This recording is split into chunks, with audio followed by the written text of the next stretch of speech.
नमस्कार, आर्यन न्यूज देख रहे हैं आप। मैं हूं आपके साथ पल्लवी सिंह। बुलेटिन की शुरुआत करेंगे इस वक्त की बड़ी खबर के साथ।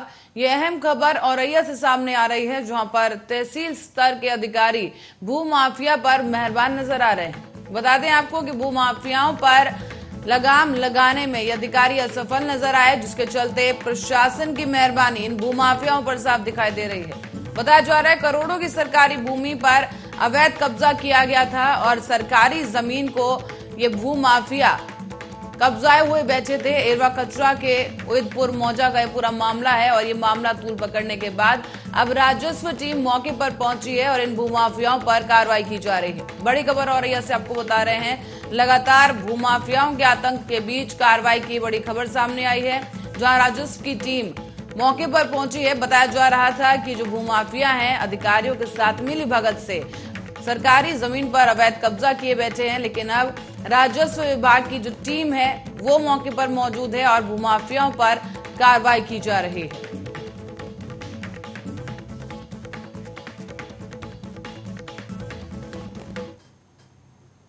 और इस बीच अलीगढ़ की ओर रुख करेंगे, जहां पर गृह कर को लेकर नगर निगम दो फाड़ होता दिखाई दे रहा है।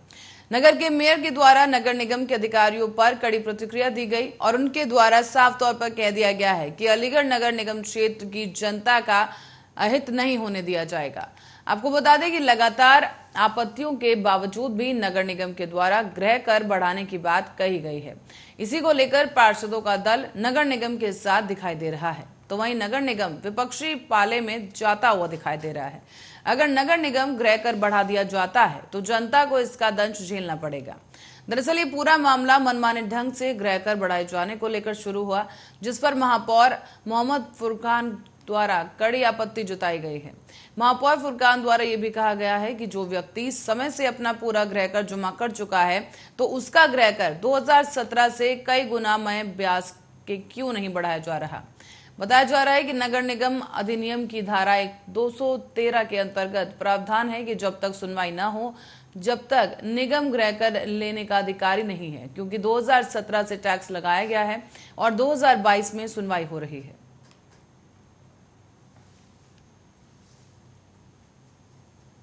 बढ़ाया है वो हठधर्मी है नगर निगम अधिकारियों की और जो सर्वेयर हैं उनकी। जनता पे इतनी मार पड़ी हुई है, कोरोना की मारी हुई जनता है, रोजगार की मारी हुई जनता है, महंगाई की मारी हुई जनता है और नगर निगम ने गृह कर का इतना लंबा टैक्स लगा दिया है कि एक व्यक्ति हैं जावेद साहब जो असिस्टेंट रजिस्ट्रार से अभी सेवानिवृत्त हुए हैं अलीगढ़ मुस्लिम विश्वविद्यालय से। उनके मकान 300 वर्ग गज में बना हुआ है, उनका 18 लाख 18.5 लाख रुपए का वार्षिक कर लगा दिया है। क्या वो बेच के अदा करेंगे अपना गृह कर?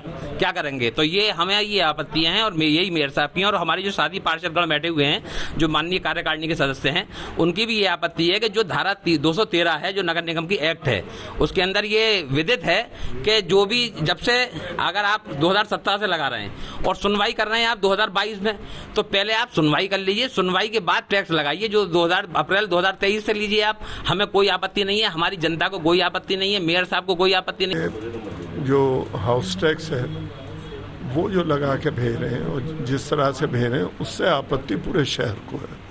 जब मेरे पास लोगों के आना जाना शुरू हुआ, बहुत परेशान, बहुत से रोते हुए आते हैं। जिन पे 6,000 आता था उन पे 46,000, जिन पे 46,000 आता था उन पे 4.5 लाख के, किसी पे 300 गज का मकान है 18 लाख आ रहा है। तो इसके लिए हमने आज प्रेस बुलाई थी और ये बात मैं उसको भी बता दिया, हमने नगर निगम को भी बता दिया और यही बात जो आपको हमने लिख के दिया है ये हम शासन को भी भेज रहे हैं, कमिश्नर को भी भेज रहे हैं, डीएम को, नगर आयुक्त को भी भेज रहे हैं।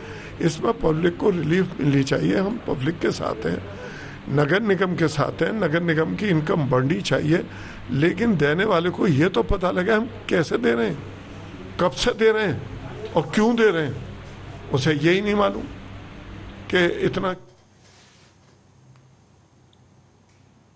और अब यह मामला सामने आया है रायबरेली के सरेनी थाना क्षेत्र के अंतर्गत रामपुर कला गांव से, जहां अज्ञात चोरों ने आतंक मचा दिया है। एक ही गांव के 2 घरों को चोरों ने निशाना बनाया और चोरों ने रात के अंधेरे का फायदा उठाते हुए रात के लगभग 1:30 बजे इस चोरी की वारदात को अंजाम दिया। बताया जा रहा है कि पहले महेंद्र बहादुर सिंह के बेटे राम प्रताप सिंह के घर में ये चोर जाग घुसे और फिर महेंद्र बहादुर सिंह के भाई की पत्नी के घर में जो सो रही थी, उसी दौरान चोरों ने उन्हें बंधक बनाकर अलमारी का लॉकर तोड़कर 9 से 10 लाख की ज्वेलरी और 20,000 रुपए नकदी बरामद किए और उन पर हाथ साफ करते हुए ये फरार हो गए। बताया जा रहा है लगभग 8 से 10 घर छोड़कर विकास सिंह के बेटे सुरेश बहादुर सिंह के घर को निशाना बनाया गया और घर के सभी लोग बाहर आंगन में सो रहे थे। इसी दौरान ये चोर घर में दाखिल हुए और कमरे का जो ताला जो बंद था उसे तोड़ने की कोशिश की गई। जब ताला तोड़ने में असमर्थ रहे तो दोनों कमरों के गेट की कुंडी को तोड़कर अलमारी के लॉकर को तोड़ा गया और उसमें रखी लाखों की जो ज्वेलरी थी उन्हें भी पार कर गए ये चोर। बताया जा रहा है कि इस दौरान कई गहने हैं जो लेकर ये चोर फरार हो गए हैं और ये साफ मामला सामने आया है कि सुबह जब विकास सिंह अपने घर के अंदर घुसा और उसने कमरे की हालत देखी तो वो समझ गया कि चोरी हुई है। उसके बाद आकलन किया गया और बताया जा रहा है कि जो परिवार था वो दंग रह गया। दोनों ही पीड़ितों ने अब शिकायती पत्र के माध्यम से स्थानीय थाना में एफआईआर दर्ज करवाई है और इस घटना से आसपास के इलाकों में भी दहशत का माहौल पसर गया है।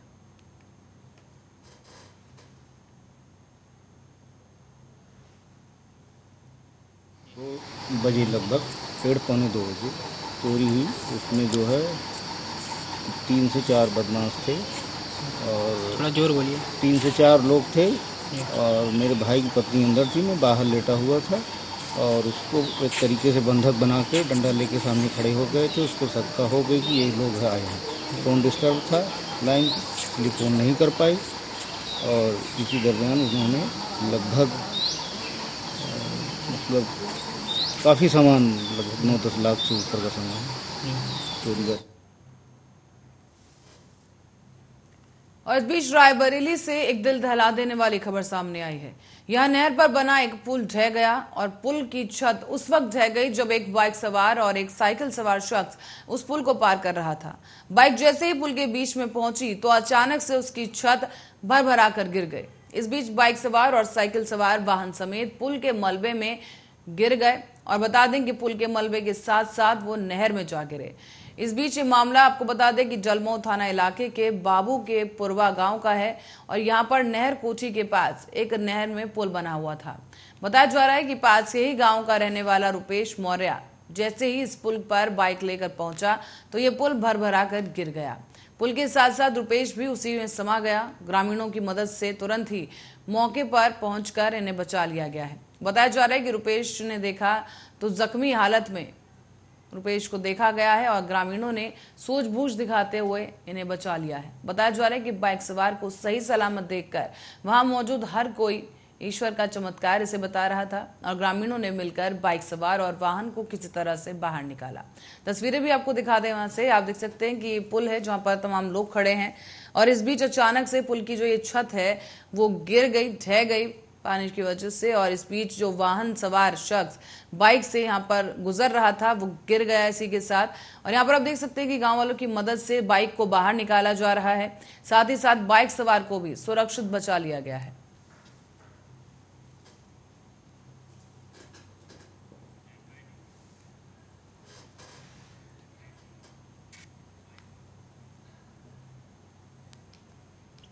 और इस बीच एटा में सपा के पूर्व विधायक रामेश्वर सिंह यादव की मुश्किलें अब थोड़ा और बढ़ गई हैं। इसी के चलते 45,50,000 रुपए की विधायक निधि के गबन की एक और एफआईआर दर्ज की गई। अब ये पूर्व विधायक पर करीब 88वीं एफआईआर रही है, जहां आपको बता दें कि सपा के पूर्व विधायक रामेश्वर सिंह यादव 2004 से लेकर 2005 में एटा की अलीगंज विधानसभा से सपा के विधायक रहे हैं। सपा के पूर्व विधायक रामेश्वर सिंह यादव अपने सगे भाई रामनाथ यादव को 2005 में स्कूल श्री लाला राम स्मृति आदर्श विद्यालय अमृतपुर रघुपुर थाना जरतपुर को दी गई थी और ये जो दी गई संपत्ति बताई जा रही है करीब 45,50,000 की बताई जा रही है। इस परियोजना के निदेशक पर निर्देश दिए गए कि तकनीकी अवर अभियंता प्रमोद कुमार पचौरी ने जांच के बाद अब पूर्व विधायक के खिलाफ ये एक और मामला दर्ज किया है और बताया जा रहा है कि विधायक कर भाई स्कूल के प्रबंधक रामनाथ यादव के खिलाफ कराई गई करीब 45,50,000 के गबन की एफआईआर है जिसे दर्ज किया गया। और इस बीच सपा के पूर्व विधायक रामेश्वर सिंह यादव को गैंगस्टर मामले में 24 दिन से पहले एटा पुलिस ने आगरा से गिरफ्तार कर 9 जून को जेल भेज दिया था।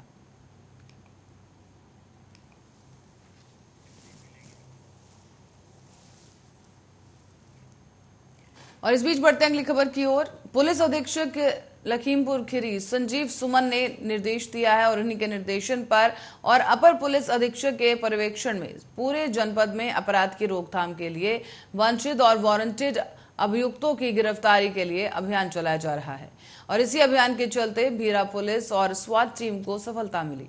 बताया जा रहा है कि मुखबिर की सूचना पर मुड़िया हेमसिंह मोड़ के पास से 3 नफर अभियुक्तों को गिरफ्तार कर लिया गया है। साथ ही साथ इन अभियुक्तों के पास से पुलिस ने विपुल प्रजाति के कुछ कछुए भी बरामद किए हैं और इस गिरफ्तारी और बरामदगी के संबंध में थाना भीरा पर वन्य जीव संरक्षण अधिनियम 1972 पंजीकृत कर अभियुक्तों का चालान भी किया गया है। साथ ही साथ आपको बता दें कई और संगीन धाराओं में इन आरोपियों के खिलाफ मुकदमा दर्ज किया गया। इस बीच बता दें आपको कि न्यायालय में भी ये मुकदमा भेज दिया गया है। गिरफ्तार किए गए अभियुक्तों के द्वारा पूछताछ के दौरान पता चला है कि भीरा पर पहले से ही इन अपराधियों पर कई मुकदमे दर्ज हैं और बदमाशों ने पूछताछ के दौरान मोबाइल फोन लूट की घटना को करने की बात स्वीकार भी की। इनकी शिनाख्त भी मोबाइल लूट के वादी द्वारा कर ली गई है, जिनको गिरफ्तार कर अब जेल भेजा गया है।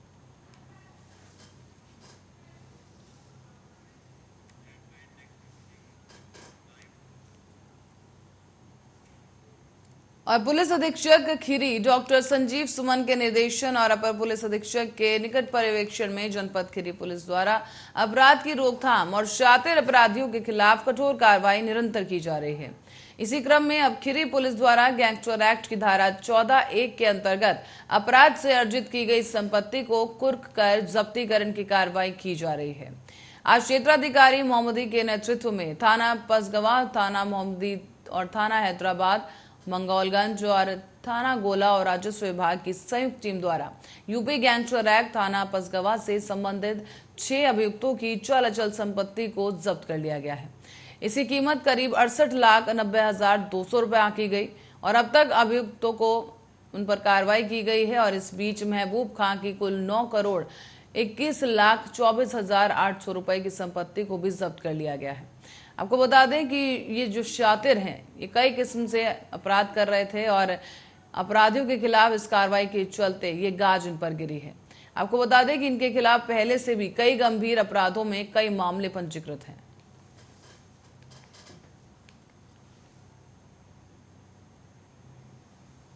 अंतर्गत थाना पसगवां क्षेत्र अंतर्गत ग्राम सिसोरा नासिर और बरैची अंतर्गत कुछ व्यक्तियों का गिरोह है जो एक गैंग बना करके आपराधिक कार्यों में और उसके साथ ही आपराधिक कार्यों के साथ साथ दूसरे लोगों की ज़मीनों पर कब्जा करना और सरकारी ज़मीनों पर कब्जा करने का कार्य करता था, जिनके खिलाफ जिलाधिकारी महोदय के आदेश के क्रम में गिरोहबंद अधिनियम के तहत इनके तहत कार्रवाई की जा रही है। इसमें लगभग 9 करोड़ 61 लाख की प्रॉपर्टी इनकी कुर्क की गई है और साथ ही जो सरकारी जमीन पर। और इस बीच बढ़ेंगे मिर्जापुर की ओर, जहां किसानों की आमदनी बढ़ाने के लिए सरकार की योजना के तहत इजराइल की तकनीकी के आधार पर पौधे तैयार हो रहे हैं। बताया जा रहा है कि कोन विकास खंड के पचेहरा कला गांव में बनी नर्सरी किसानों के लिए वरदान साबित होगी। यहां पर आपको बता दें कि मात्र 1 रुपया में स्वस्थ पौधे किसानों को मिल रहे हैं, जहां पर फलदार और सब्जी के पौधे तैयार की जा रहे हैं। इस बीच एडवांस बुकिंग के बाद ही किसानों को पौधे मिल पा रहे हैं। Doctor Shyama Prasad Mukherjee rurban mission के तहत कोन विकास खंड के पचेहरा कला गांव में करीब 80 लाख की लागत से मिनी सेंटर ऑफ एक्सप्लेंसेस बनाया गया है। इस बीच आपको बता दें कि उद्यान विभाग के द्वारा संचालित की गई इजराइल की कृषि तकनीकी के आधार पर ये नर्सरी बनाई गई है। इस सेंटर में किसानों को आधुनिक तरीके से तैयार किए गए रोग मुक्त पौधे मात्र 1 रुपये प्रति पौधे के मूल्य पर दिए जा रहे हैं। उद्यान अधिकारी मेवाराम का ये कहना है कि उद्यान में हाईटेक तकनीक से और स्वस्थ और रोग रहित पौधे तैयार किए जा रहे हैं। इस साल अब तक 17 किसानों को करीब 2 लाख पौधे भी दिए गए हैं। और इससे पहले आपको बताते चलें कि नर्सरी में शिमला मिर्च, करेला, गोभी, टमाटर और पपीता जैसे पौधे भी तैयार किए गए और इन दौरान करीब पौधों की उचित देखभाल करने पर ध्यान दिया जा रहा है और साथ ही नर्सरी में लगाए गए ये जो पौधे हैं इनकी काफी अच्छी मांग भी बताई जा रही है। जिले में करीब 38 किसानों ने 5 लाख पौधों के लिए एडवांस बुकिंग की है, जिसे तैयार किया जा रहा है। पौधा जैसे मिर्चा लगेगा, टमाटर, गोभी, बैगन, पपीता का भी पौधा तैयार करा जाता है यहाँ। कब से किया जा रहा है, क्या है रेट बताइए आप। रेट तो सर इसे जो देते हैं बीज उसको 1 रुपया प्रति पौधा लिया जाता है, जबकि जिसमें कि खादी, दवा और मजदूरी सहित मिलाकर अपना जो परलाइट या माने जो मिला जाता है मुरादा वरादा। यहाँ से पौधा उगाएंगे आप, फिर कौन ले जाएगा, क्या करेंगे? किसान ले जाएंगे सर। अपना जो किसान बुकिंग कर देते हैं वो किसान से हम खुद ही नहीं, खाली जो किसान बुकिंग के है कि उतना तो हम देते हैं। सबसे बड़ा फायदा है कि किसानों को रोग रहित और स्वस्थ पौधे मिलेंगे, जिससे उनका उत्पादन बढ़ेगा। वो अपने जब खेत में लगाएंगे तो उनका उत्पादन 1.25 गुना बढ़ जाएगा। और इसमें किसान जो अपने परंपरागत खेती से तैयार करते थे वो बहुत ही कम उत्पादन होता है, मतलब काफ़ी पौधे मर जाते हैं। बरसात में भी होता है तो काफ़ी पौधे मर जाते हैं। जो बीज किसान डालता है तो वो आपका जो उत्पादन होता है उससे थोड़ा सा कम हो जाता है। इसलिए ये डॉक्टर श्यामा प्रसाद मुखर्जी रोपण मिशन योजना अंतर्गत ये पटहरा कलम बना हुआ है, जो 80 लाख की लागत से बना हुआ है और बहुत हाईटेक नर्सरी है ये। और हमारे जो किसानों के लिए, यहाँ के किसानों के लिए, मिर्ज़ापुर किसानों के लिए वरदान साबित है। कौन कौन से वहाँ पर अभी तक पौधे का? देखिए, हमारे यहाँ मुख्यतः सब्जी का पौधों का उत्पादन होता है, जिसमें शिमला मिर्च है, कलर शिमला मिर्च है, आप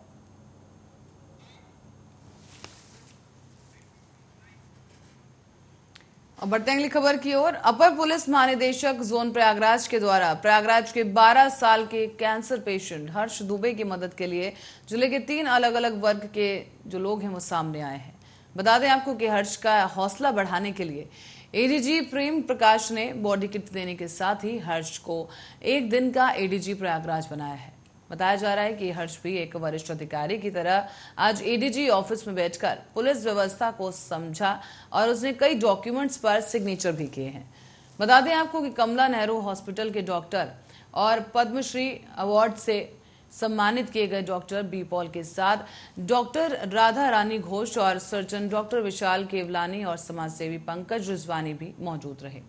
इस बीच आपको बताते चलें कि हर्ष के पिता शहर में एक ई रिक्शा चलाते हैं। ऐसे में हर्ष का इलाज कर रहे डॉक्टर की टीम और एडीजी प्रेम प्रकाश ने फैसला लिया है हर्ष का मनोबल बढ़ाने के लिए कुछ ऐसा काम करेंगे जिससे हर्ष गौरवान्वित महसूस करे। और इसी के चलते एडीजी प्रेम प्रकाश ने हर्ष को 1 दिन का एडीजी बनाया है। साथ ही साथ आपको बता दें कि वो सारे काम किए गए जो कि एडीजी द्वारा किए जाते हैं। हर्ष का इलाज कर रहे डॉक्टर पॉल ने भी बताया है कि कैंसर पेशेंट को हिम्मत हमेशा बनाकर रखनी चाहिए। कैंसर लाइलाज बीमारी तो है, लेकिन अगर सही से इलाज हो और पेशेंट के अंदर हिम्मत हो तो लाइलाज बीमारी का इलाज भी संभव हो सकता है। एडीजी कार्यालय में इस दौरान सीट पर बैठने के बाद पुलिस की तरह हर्ष को सलामी भी दी गई है। हर्ष के पिता संजय दुबे अपने बेटे की इस उपलब्धि पर बेहद खुश नजर आए।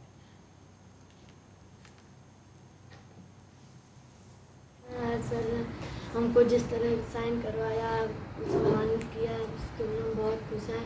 सर से भी मिलकर काफ़ी खुशी हुई। सर का सहयोग रहा, इसीलिए आज हम सर से मिल पाए हैं। पंकज सर भी काफ़ी अच्छे हैं, जो हमसे फ़ोन पे बात करते रहते हैं, पूछते रहते हैं हालचाल। फिलहाल इन्हीं वजह से हम सर से मिल पा रहे हैं, तो हमको आज काफ़ी खुशी हुई। अच्छा, अब डॉक्यूमेंट भी आपने साइन किया है, तो पुलिसिंग कैसे काम करती है ये भी आप समझ रहे हैं? जी सर, समझ रहे हैं। काफ़ी मेहनत का काम होता है, साइन ऑन करना तो आज हम किए हैं। एंटी टबैको एक कैंपेन चली थी जिसमें पंकज रिजवानी जी लगातार मुझसे मिलते रहे और कैंसर किन कारणों से होता है उनके बारे में प्रकाश डाला। उसके बाद में एक ऐसे बच्चे के बारे में मुझे बताया, बहुत ही टैलेंटेड है, हर्ष दुबे, जो आज मेरे साथ यहाँ पर है। इनको 1 दिन का एडीजी बनाया गया है। ये एक ऐसी लाइलाज बीमारी से निकल कर सामने आए हैं और इसमें सबसे बेहद जो खूबसूरत सहयोग रहा है पंकज जी का तो है ही, साथ में डॉक्टर साहब भी आज आए हुए हैं और इनके पिता का बहुत ही महत्वपूर्ण योगदान रहा है कि जिन्होंने इस बीमारी में लड़ने में इनका मनोबल बनाए रखा। और इस तरह की बीमारी जिससे अक्सर लोग डर जाते हैं, लेकिन आज डॉक्टर साहब ने आश्वस्त किया कि सब चीज़ों का इलाज मौजूद है और इक्विपमेंट्स भी इस तरह के हमारे पास हैं कि जिनसे लाइफ को आसान बनाया जा सकता है। तो अगर किसी को है बीमारी, उसको घबराने की आवश्यकता नहीं है, केवल आवश्यकता है ऐसे सपोर्टर्स की, जैसे हमारे पंकज रिजवानी जी हैं, डॉक्टर साहब हैं, इनके पिता एक बहुत अच्छे पेरेंट्स के रूप में जिस तरीके से इनको सपोर्ट किया है, मैं आप सबका धन्यवाद करना चाहूँगा, शुभकामनाएं देना चाहूँगा। और हर्ष दुबे जी का आज का जो एडीजी का कार्यकाल है 1 दिन का, वो सफलतापूर्वक ये पूरा करें, तो मेरी यही में। और इस बीच लखनऊ में अग्निपथ योजना के विरोध में आम आदमी पार्टी का विरोध प्रदर्शन पूरी यूपी में देखने को मिला। इस बीच आम आदमी पार्टी की युवा विंग का प्रदर्शन देखने को मिला है, जहां केंद्र सरकार की योजना के विरोध में आम आदमी पार्टी के जो कार्यकर्ता हैं, उन्होंने हाथ में कटोरा लेकर सरकार के नाम पर भीख मांगते हुए नजर आए हैं। बता दें आपको कि इस दौरान पीएम नरेंद्र मोदी को अग्निपथ योजना के विरोध में 420 रुपए का चेक भेजने की भी बात कही गई। आम लोगों से भीख मांगकर पीएम मोदी को चेक भेजेंगे, ये कार्यकर्ताओं द्वारा कहा जा रहा है। दरअसल हजरतगंज जा रहे कार्यकर्ताओं को इस दौरान प्रदर्शन करते हुए पुलिस ने भी रोका और उन्हें पुलिस ने रोककर उनके साथ इस बीच झड़प भी हुई गई और इस दौरान प्रदर्शन कर रहे कार्यकर्ताओं को हिरासत में लेकर इको गार्डन भेज दिया गया है।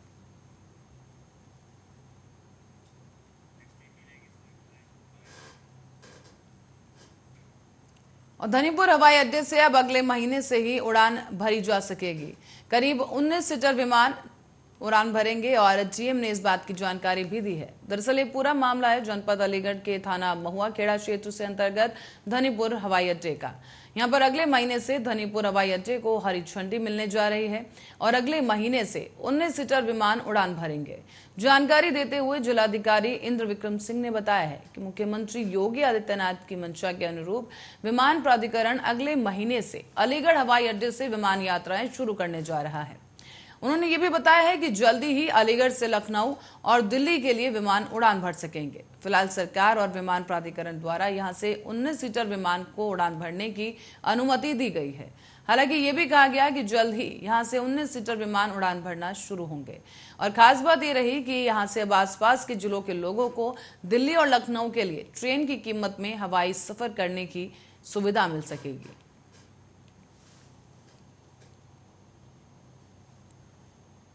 एयर स्ट्रिप भी उत्तर प्रदेश सरकार के द्वारा जो अनुबंध किया गया है भारतीय विमानपत्तन प्राधिकरण से, उसके अंतर्गत परिगणित हुआ है। तो निकट भविष्य में, आने वाले भविष्य में जब यहाँ से हवाई सेवाएं संचालित होंगी तो उस समय जो इसका प्रबंधन है, जो एयर स्ट्रिप तैयार की गई है, वो भारतीय विमानपत्तन प्राधिकरण के द्वारा किया जाएगा। तो ये हमारे लिए, अलीगढ़ वासियों के लिए बहुत ही सौगात का विषय है और इससे जो लखनऊ या अन्य जगहों पर जहाँ के लिए फ्लाइट कनेक्टिविटी मिलेगी भविष्य में, उसके लिए बहुत सहजता हो जाएगी। आवश्यक कार्यवश अगर किसी को जाना है। और इस बीच फतेहपुर की ओर रुख करेंगे, जहां सरकारी आदेशों की सरेआम धज्जियां उड़ाई गई। यहां पर एक तरफ सरकार अवैध तरीके से वाहनों को लगाने को लेकर सख्ती से पेश आ रही है और सख्ती के साथ मनाही की गई है, लेकिन लोग अपनी हरकतों से बाज नहीं आ रहे। सरकार के आदेशों को जारी करने के बावजूद भी ये लोग वाहन खड़े कर रहे हैं, नो पार्किंग में वाहन पार्क किए जा रहे हैं। और इसी बीच सरकार ने जो आदेश जारी किया और कहा था कि कोई भी वाहन रोड पर न खड़ा किया जाए, जबकि खगा नगर में स्टेट बैंक के पास अस्थायी रोडवेज बस स्टैंड हटाने के बाद प्राइवेट बसों ने अड्डा जाम कर दिया है। इससे एक बार फिर से जाम की स्थिति बनी और इस दौरान बड़ा सवाल ये उठ रहा है कि आखिर जिम्मेदार लोगों की चुप्पी और प्रशासन की नींद कब खुलेगी।